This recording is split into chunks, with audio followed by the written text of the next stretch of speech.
Good evening and welcome, ladies and gentlemen, esteemed guests and participants. Welcome to our workshop on how to study effectively for A-levels, which is hosted by the IDMN campus. We are honored to have you all here.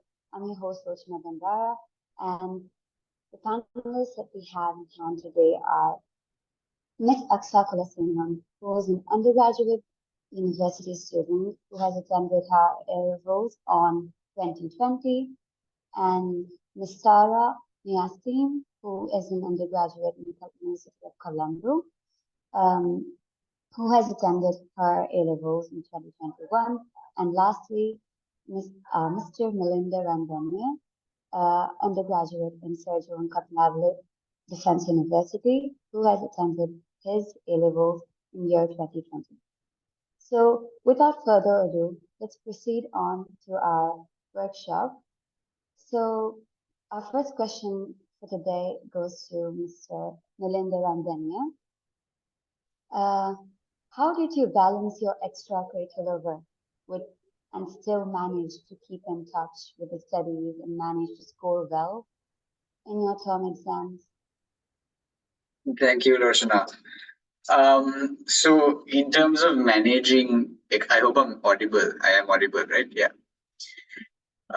In terms of managing the two extracurricular activities and studying, what you can usually see is there's two extremes in school, right?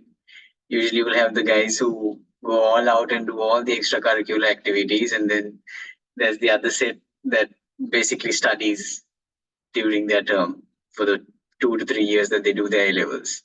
And the guys who go all out on the extracurricular activities usually don't score well, and they usually don't study. Whereas the guys who stay at home and study the whole day, straight off 3 years. But in my opinion, I think both sides are losers, because when it comes to the guys who've been doing the extracurricular activities for a large amount of their time, they've completely lost the opportunity to score well during their A-levels. And then the other guys, the guys who did score well for their A-levels, pretty much just lost out on a lot of fun things that they could have been doing, and lost out on particular opportunities they could have taken otherwise instead. So essentially, there needs to be a certain balance, I would say, in both of these things. Getting 3 A's or getting the result you want essentially is dictated through the commitment you make. But you should never prefer one over the other, in my opinion, but rather stay in the middle and manage it. And managing it is a little tough in and of itself, but it requires a student, I believe, to nitpick the particular things he or she can essentially take in and manage themselves. For example, when I was in school, it's been a while since I was in school, but when I was in school, I was mostly into theater and certain MUN work, and as well as there was a bit of football and a little bit of sports. But at the same time, I did focus on my A-levels quite a lot as well. In order to do that, I always manage to essentially, for example, when it comes to drama or theater, there was a certain period. So during that period, I would allocate a certain amount of time, but I would not essentially let astray my tuition classes, for example. So there was always a balance between the two, and there was never a compromise over the other. So that was very, very important, and you cannot nitpick at all.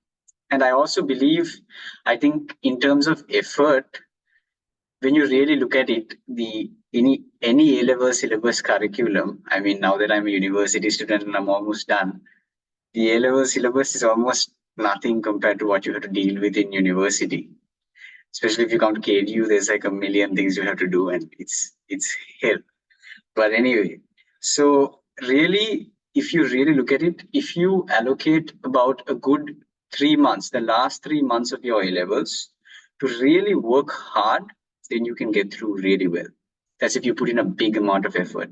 And you also hear this saying, study smart and not study hard. But I think there is, again, those are two extremes, but you need to use them strategically. I would say study smart for the larger part of your A levels, meaning maybe the larger part of those 2 to 3 years. And during those last 3 months, maybe put all the extracurricular activities aside and then study hard.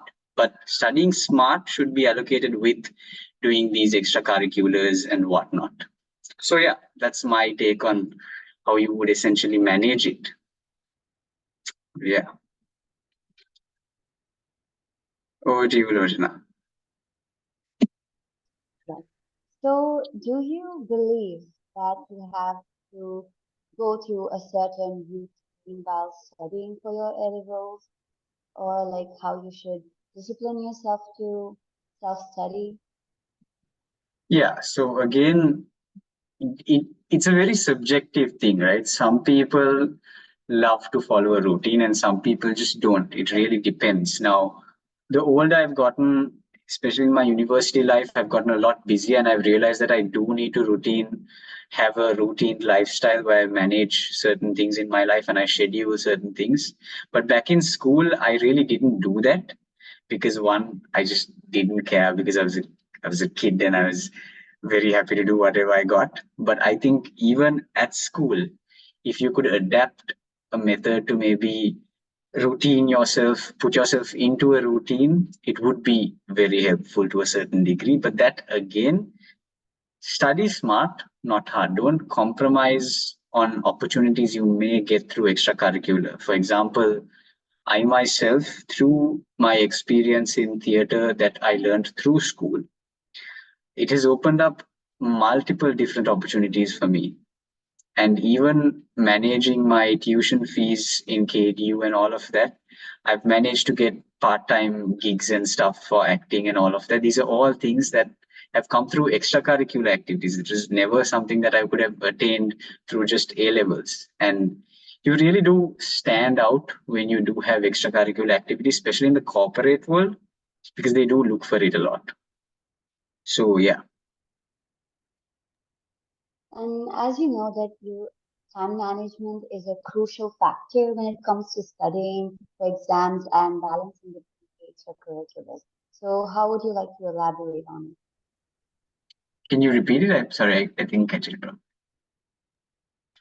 As you know, time management is a crucial factor when it comes to balancing your everyday life out along with your studies. So how would you like to elaborate on it? Okay.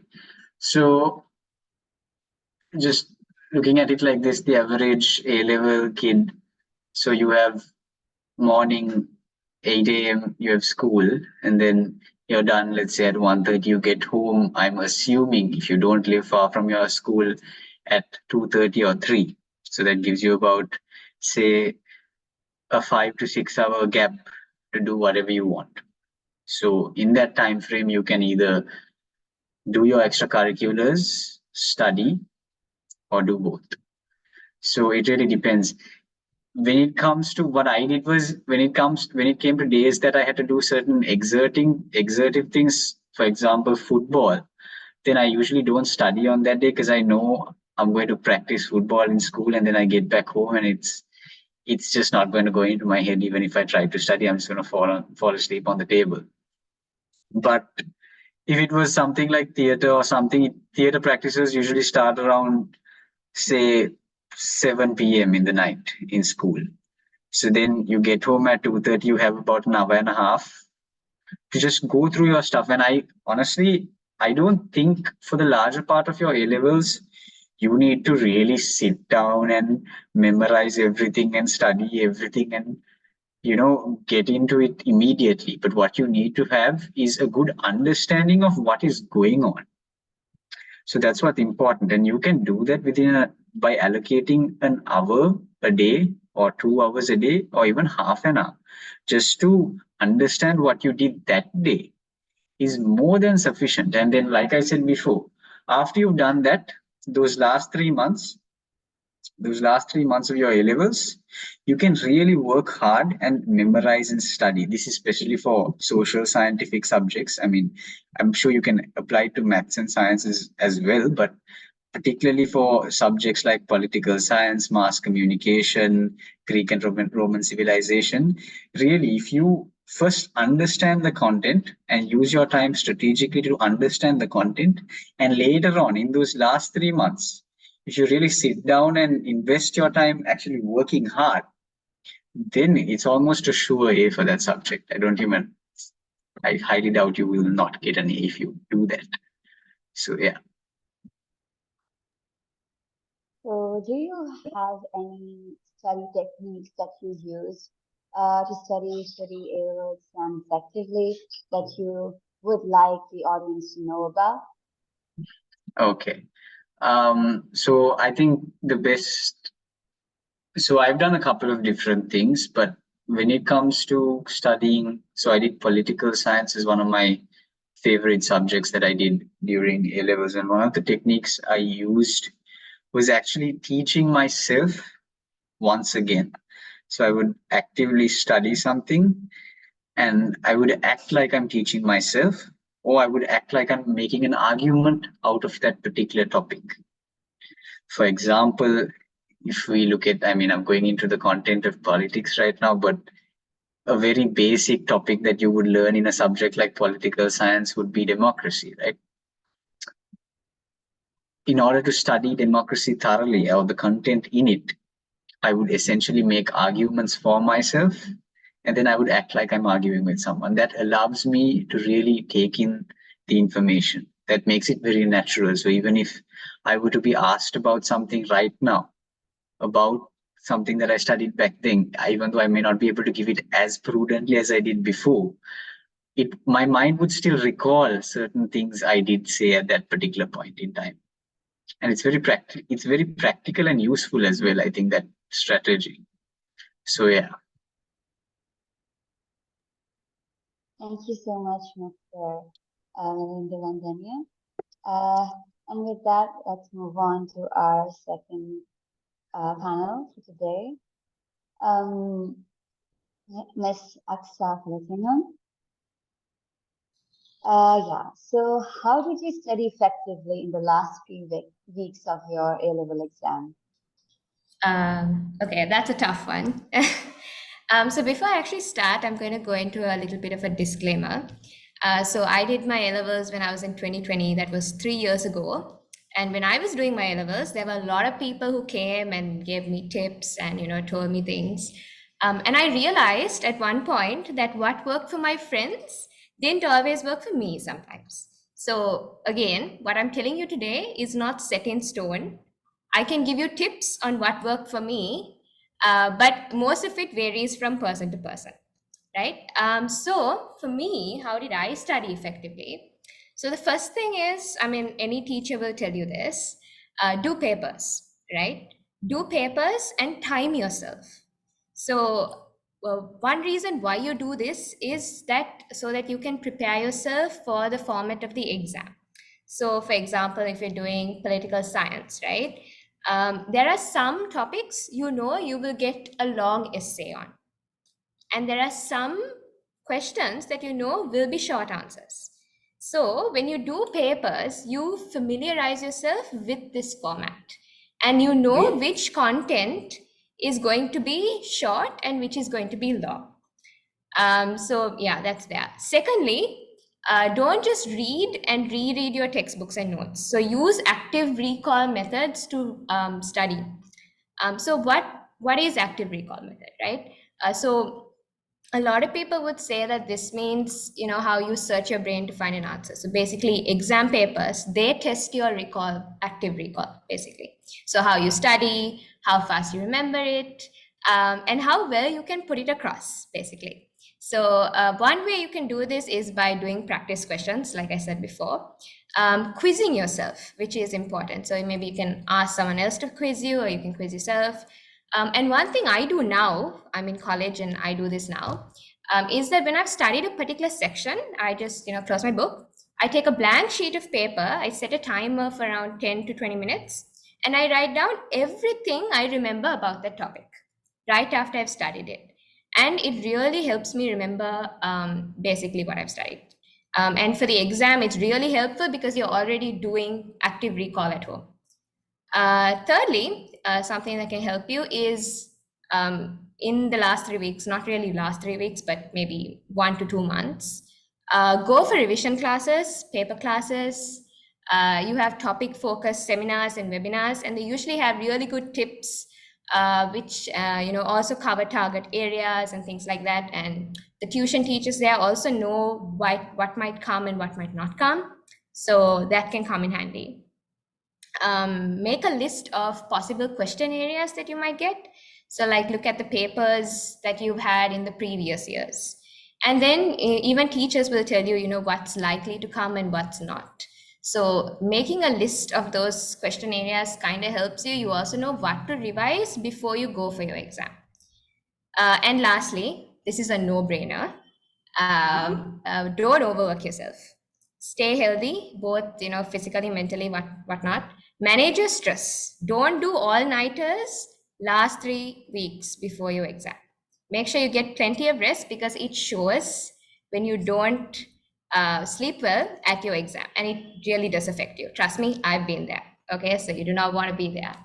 And that's pretty much it. Basically, kind of a summary of how I did study. Some of this I kind of realized a little later on, but it does work. So yeah, that's pretty much it.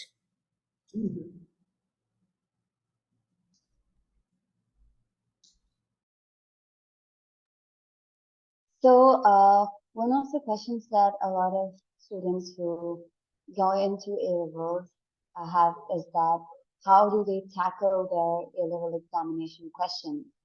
Like, how do they do it properly? So That's an interesting question. So when I was doing A-levels, I was kind of figuring that out as well for a lot of the time. So one thing is, when you're doing your exam questions, how do you tackle them is, firstly, read through your entire paper. Okay, like I've been in this position where I got my paper, I saw like a keyword there, maybe for example, let's say sovereignty or something like that. I'm like, okay, I've studied this, I know all about sovereignty, and I write down my answer, and then I realize, oh, that's not what the question is asking. So it's important that you read through your entire paper as soon as you get it. Okay, read through word to word. Secondly, what can help you is keywords. Underline or circle important keywords in your question. So I did literature, and I'm a literature student now. So what we are taught to do is, as soon as you get a paper, so for example, if the question is examine the character of, Malvolio in 12th Night. Okay, so what are the key terms there? So examine is one, Malvolio is one, and obviously the text is there. So those two are keywords, right? So when they mean examine, they usually say like talk about the positives and the negatives. So you analyze both and you weigh them against each other, right? So when you're doing papers, whether it's literature or another subject, make sure you underline the keywords. Thirdly, organize your answer before you start. A lot of us, as soon as we start writing, we're just like, okay, we know everything. And then in the middle, you get stuck or you forget something, like an example or something. And then you are, sitting and thinking in the middle of the exam as to, what the example was. And then you waste time. So organizing everything beforehand really does help you to basically write faster, and also write a better answer ultimately. Yeah.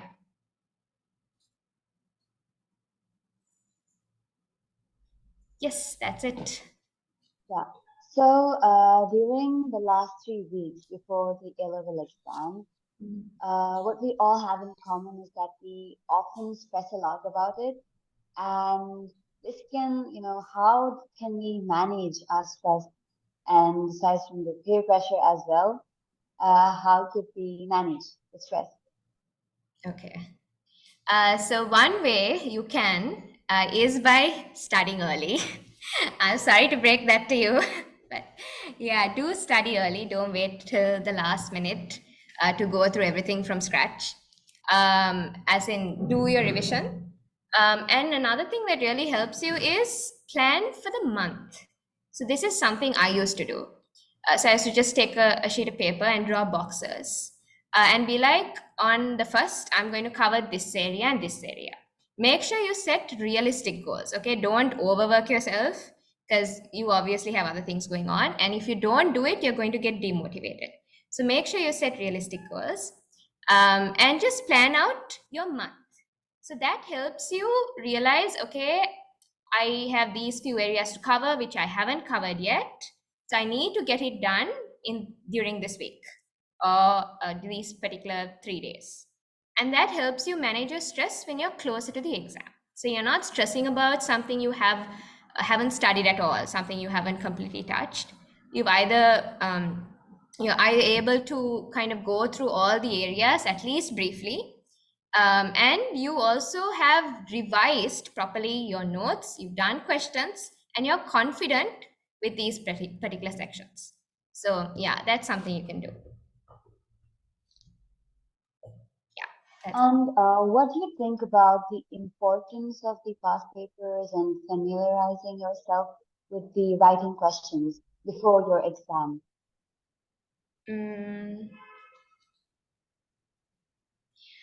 So past papers are basically like you doing your exam at home before you actually do it. It's like practice, okay? You really need it. I know a lot of teachers and even like parents tell you do papers, and you're like, I have studied everything. Bye. But it actually does help you because then you realize how to use what you have studied for the questions you get. Until then, it's in your head. You haven't written it down, you haven't used it, right? So this is one way of you doing that. So doing past papers, I can't emphasize this enough. Do it. It'll help you in the long run. I would say even set model questions for yourself if possible. So one thing I do now in college was is for like particular sections that I am not confident about. So in international relations, there's this section on power. So basically I take section, I look through all the possible questions they can ask out of this, all the possible questions, and I make a list. And then I close my book and I try to answer them. So then I know, okay, I don't know this definition so well. I don't really have an example for this. I don't remember this person's name. So, that it's only when you start doing those things that you realize, okay, like you really don't remember everything. So, doing that is really important. And this is one way you can do it, but definitely time yourself. Doing it to time helps you face the exam as well. So if you just write, you might write a good answer, but timing yourself, it helps you realize where you are in terms of studying. So yeah. Over to you, Lochana. Thank you so much, Ms. Acsah Kulasingham. The Q&A session will be held at the end. And with that, I would like to move on to our last panelist for today, Ms. Niyasdeen. Yes, so the first question I have for you today is, what is your perspective on how important doing past papers and model papers are? All right, that's a good question. So since I started doing A-levels when I was in year 12, the only question people asked me, teachers and anyone who saw me, would basically ask me if I had started doing past papers. Because then I felt like, I was in year 12 and why did I have to do past papers when I hadn't even completed even half the content matter of what was going to be in the A-level paper. Why should I start doing papers like in my first semester of year 12? And then when people kept asking me whether I had started doing past papers, I started researching as to why doing past paper was important. And then I came across an interesting principle called the Pareto principle, and it's about the 80-20 principle and vice versa. So what it means is that 80% of the information that you take in amounts to only 20% of the knowledge, and the 20% of the knowledge that you take in amounts to 80% of the guide that you study from. So what that means is that if you were to identify the 20% of the core area of your study material, then you will be able to score 80% out of the papers or whatever exam that you have to sit for, because you will have the basic knowledge to handle the paper. And that was when I realized how important past papers were. Because if you were to take past papers and analyze it, what I did was okay, let's say political science, and we had around 11 chapters. So I divided it based on chapters and separated questions based on those chapters. The chapters that had the highest amount of questions from was what I figured are the chapters that are usually questioned from. So those chapters are the 20% of knowledge that I had to have the 80% of mark. So once I figured that out, I was also able to understand the format of the paper and know how I was expected to answer, and also have an idea on the useful areas to focus and revise on. So once I had figured that out, the panic that I had to sit for A-levels and I had no past paper practice was all out of the window, because I had already figured the 20% that would help me out. That doesn't mean that I leave the others out, but what that means is that I give my priority to the core areas that would help me out. And this figuring out of the core areas can only be done if you were to analyze the past papers and do the past papers. So I would say that doing past papers is of like utmost important. Like how Acsah mentioned before,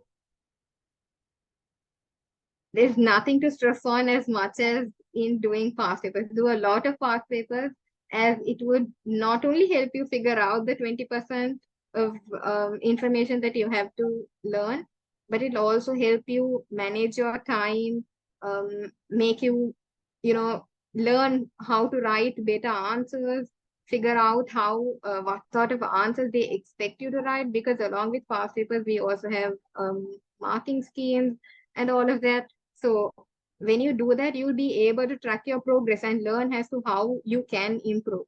So personally, I was someone who always ran out of time. No matter how much information I knew, I always ran out of time, and it was a real trouble because I did my A-levels in 2021, and it was in the mid-pandemic, and we didn't have school. So starting from year 12, halfway through, we were at home. So we didn't have proper semester exams, and it became a real problem when A-levels got closer. The only thing that saved me from not running out of time during the A-levels was me doing timed papers, both past papers and model papers.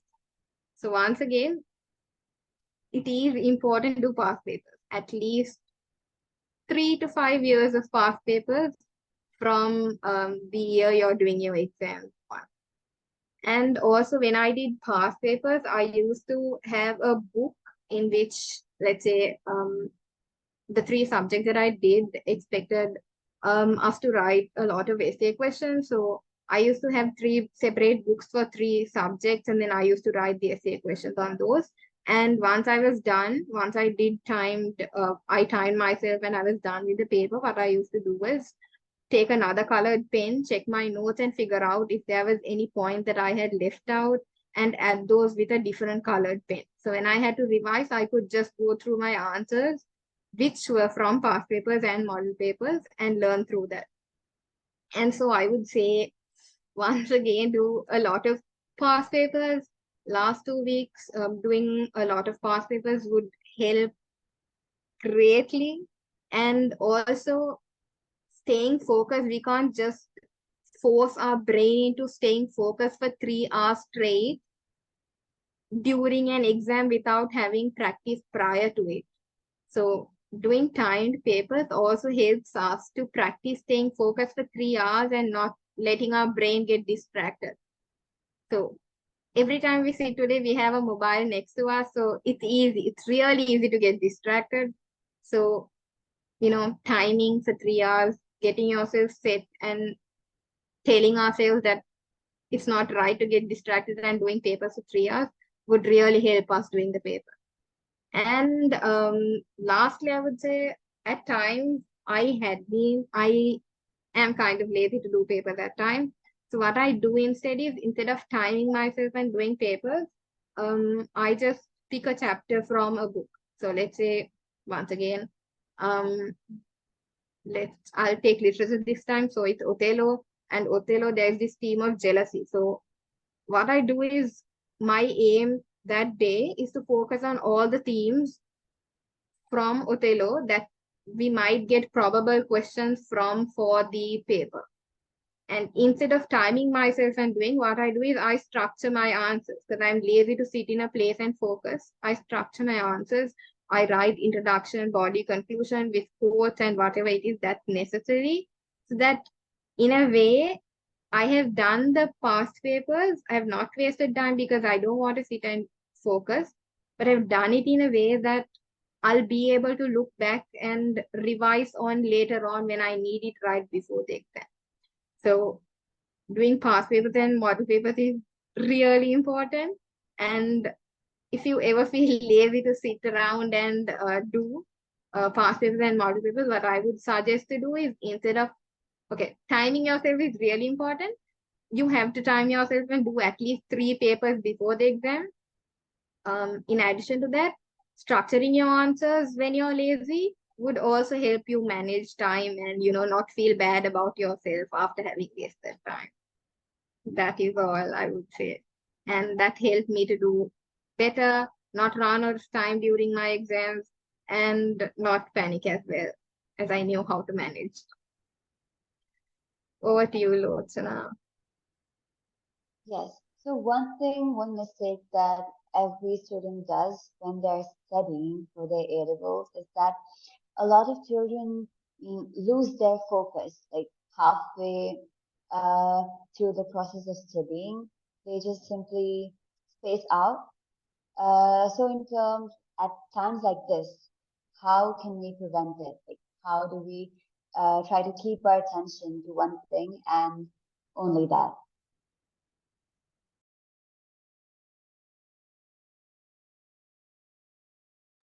Sorry about that. Here's the thing, losing focus is completely normal, I would say.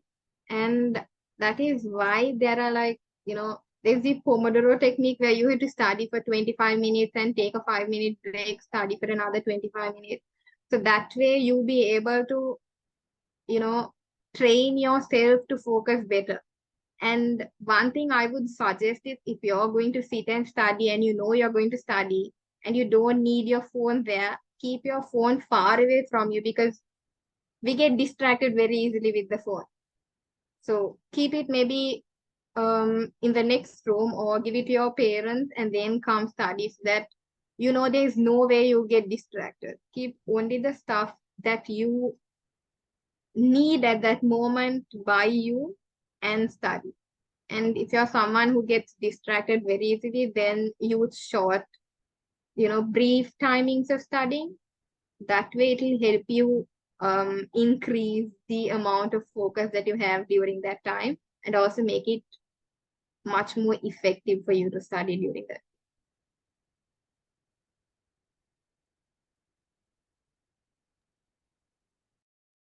Thank you so much, Ms. Sarah Niyasdeen, for all your tips and advice to how to study effectively for your A-level exam. So without further ado, let's head on to our Q&A session.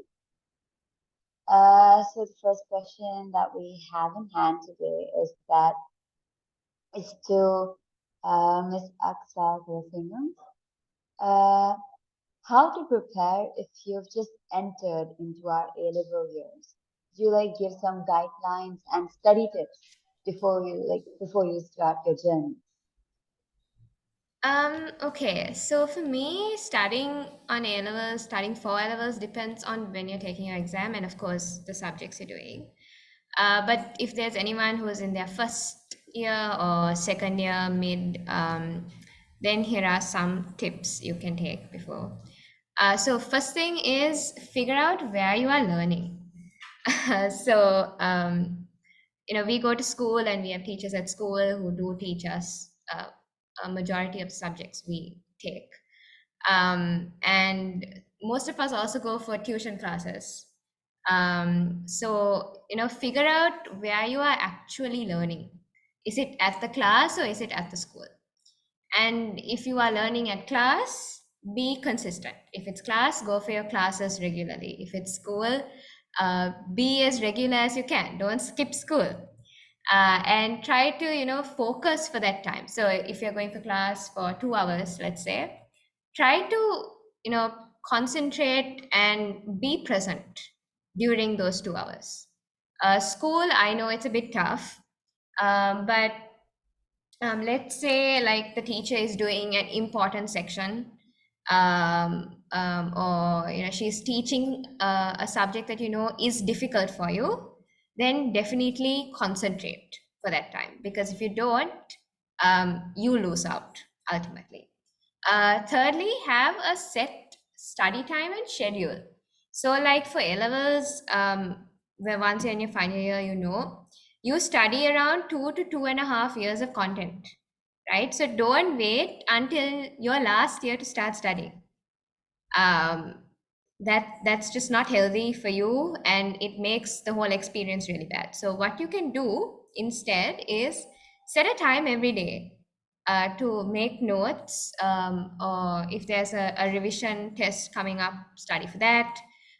Quiz yourself and have like a goal that you're working towards. So for example, this can be your term exam. So set a schedule, like I said before, at the beginning of the month, and just make a list or like a table of what will come for the exam, and have like a set time to work towards that each day. And be smart about it as well. So if you are a morning person, then like wake up in the morning and study. If you're a night person, so what I used to do is I used to study from around 6 to around 9-10. It also depends on the day, but just figure out which times work for you, and stuff like that. Then another thing that really helps is knowing what kind of a learner you are. So like you have people that learn a lot from like listening to things. So they are called auditory learners. And then you have visual learners who learn by sight. And then the a kinesthetic learner who learns by doing things like hands-on work. So for me, like I am a visual and a kinesthetic learner. So for me, stuff like taking notes, making tables with information or color coding my notes, watching videos, or like quizzing myself, those help me retain information much better than just listening to something. But I have a friend who does the same course as I do, and she comes for lectures sometimes without any note-taking device whatsoever. So no notepad, no laptop, nothing. She can listen to a 2-hour lecture or a seminar, and she can comprehend and retain the information without having to take any notes at all. But my brain doesn't process that way. So for me, I have to, be taking notes, or physically be doing something to process that information. The last thing is make your own notes. So I know when we are in our A-levels, we get tudes from tuition teachers, and we have our friends' notes, and your school teacher gives you notes. Those are great. Use them, okay? Those are good resources. But I realized through practice that when you are confused about something, making your own notes help you, because they show you what you know and what you don't know. And having like a short note or a table helps you grasp information the way you need to. And your notes are basically they are catered to your own learning, right? So doing this is really helpful, especially when you're revising right before your exam. So you take out that short note or whatever, and you look through it. And you also have that it's also more ingrained in your brain because you have already made the note. You've studied the text and you made the note. So that process is also in your head. And that just helps you study better. So yeah, that's about it. Yeah, so one more question that we have for you is that they have asked that how can they improve their writing in English literature, and they have asked for some tips for precise writing. So how would you like to answer on that? Okay. So in general, I would say if you want to write well, then start reading. So especially for literature, there's like a 30-mark essay component. So I would suggest like read a lot of articles. So read opinion pieces, read up on current affairs like economic, political articles, and even short stories because I think there is a creative writing component there as well. And this helps you get an idea of what is good writing and what's not. So for example, like you have for current affairs opinion pieces, you have like The Economist, New Yorker. There's also Ground Views, which is really good. They have good articles, especially on like Sri Lankan stuff, like what's happening in our country. And fiction, you have like the Commonwealth short story anthologies. Those are pretty good too. So basically know what the current debates are, because your essay topic will most likely revolve around those. So knowing them helps. Then when you're writing, make sure you don't just blindly parrot someone else's opinions and thoughts. So especially like for literature and stuff like that, examiners expect analysis. They expect your own analysis.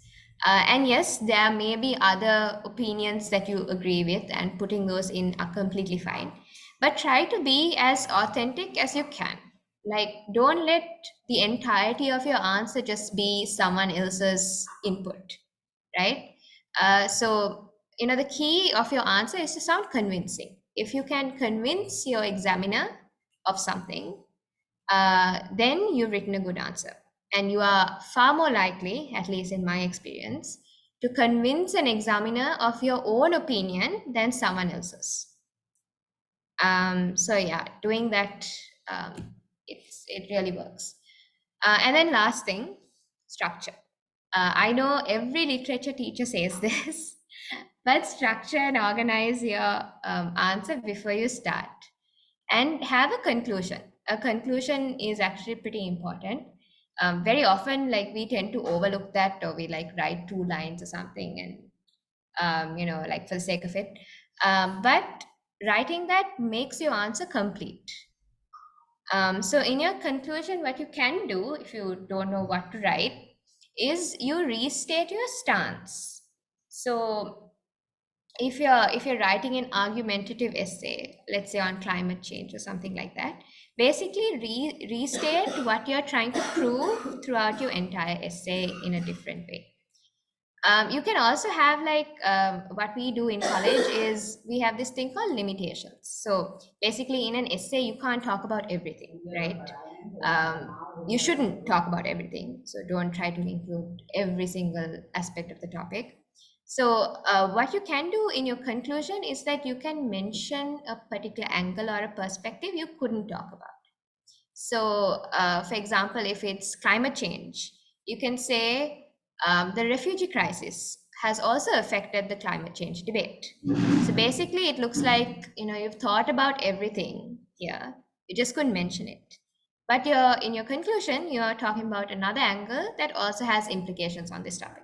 It makes you look like you know the topic very well. And it just makes for a well-rounded answer as a whole. So yeah, doing that helps. I hope that answered the question. Yes. And one more question that I have for you is that, as you were a literature student, is it possible for the questions that previously appeared in the past papers to reappear in the future papers? Yes, it depends basically. So there were times like when I was doing A levels, when we had, so for our term papers, there were these times where we used to get like the government papers. So then there were a few coincidences where questions were repeated. For the actual A levels, though, what they usually do is they try to focus on like the paper. They don't just take the all questions. But what I have noticed is that when you do past papers, like you do past papers from 5 years back, there's a question that came, a long time back that can possibly be repeated again. So that's why I do your past papers, because then you are familiarized with the different kind of questions that can come. So yes, there's a chance, there's a possibility, but it depends. Yeah, can't say for sure, but yeah, it can happen. Yes. Thank you so much, Ms. Acsah Kulasingham, for all your valuable advices and your overall experience, which we really appreciate. And with that, I'll gladly move on to Ms. Sarah.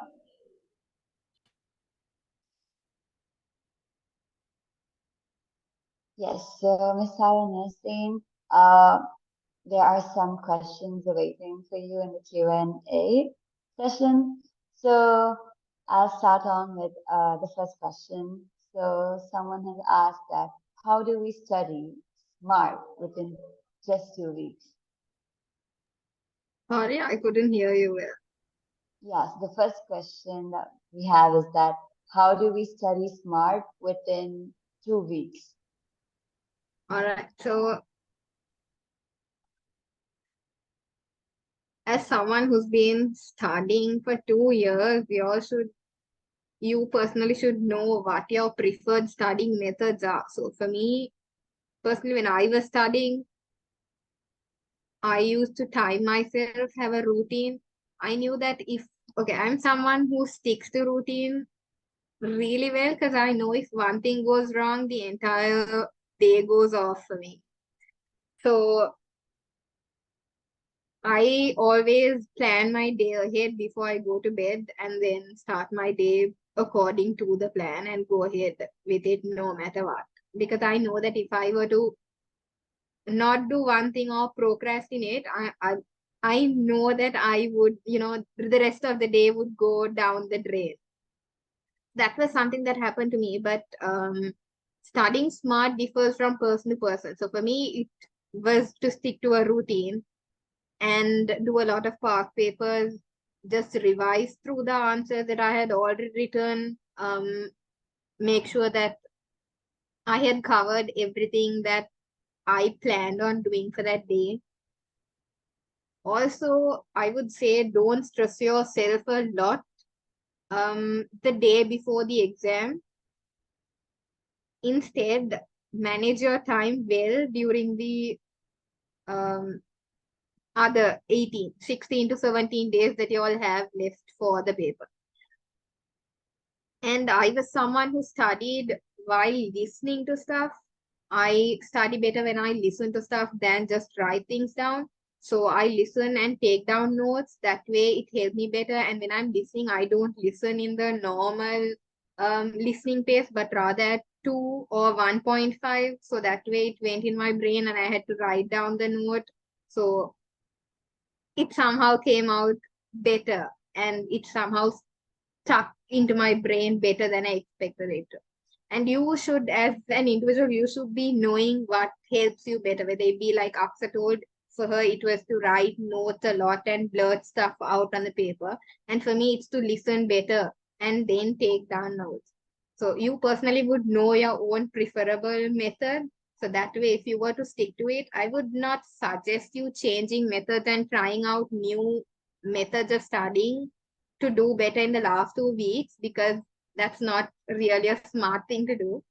The smart thing to do would be to know what your strengths are, what your weaknesses are, and then to work on making your weaknesses get better, and you doing better in the 2 week gap that you have with it.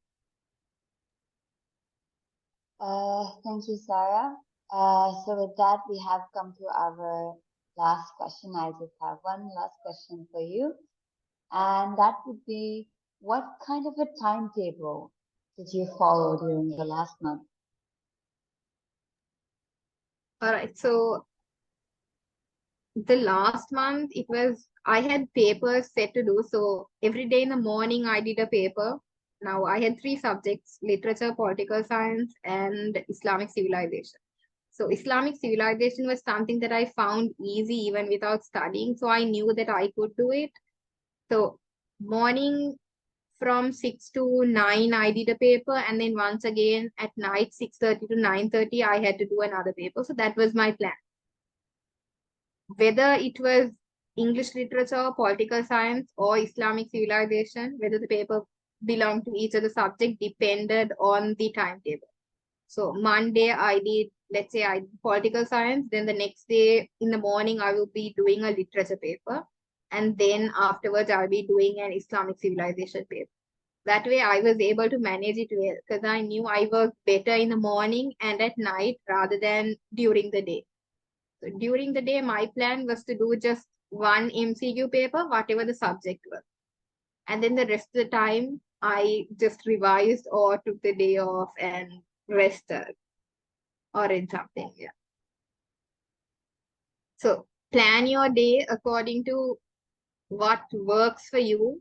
You know whether you work better in the morning or you work better at night. So I really can't stay awake after 10 to study, except if it's like, if I really have to do something. So my day starts at 4 and finishes at 10. I really can't stay awake beyond that time. So know yourself, know the time that you work better and manage your time that way. Yes, Miss Sarah. Before we proceed, well, before we end this, they have given one last question, asking how long of an answer should one write for part B of the English literature paper, like on an average scale? I would say that the question that I too had when I was doing papers was how many sides I should write rather than what sort of a content I should have for my paper. I would say the best thing to focus on is how to make the content better than to count the number of sides that you write on. Yes, I know that writing a lot means you have a lot of information, but you can also write stuff that doesn't make any sense for 4 pages and write content that is solid and would give you full mark for, let's say, 2.5 sides. So it depends on the content that you bring to the table rather than the amount of pages that you fill. It's good if you can write for 3 to 3.5 sides with solid content. But if you can't do that, instead of focusing on the amount of sides you can cover, it would be best to focus on the content, the structure of the content that you bring in with the information, the evidence, the proof, and all of that. You will have to provide a lot of quotations for literature. You can't randomly write an answer of your own. So for you to provide quotations, analysis, and stuff like that, your content has to be solid. So if you're writing a solid content, I'm sure it will come to at least 2.5 to 3 sides. So yeah, focus on the content and not the amount of pages.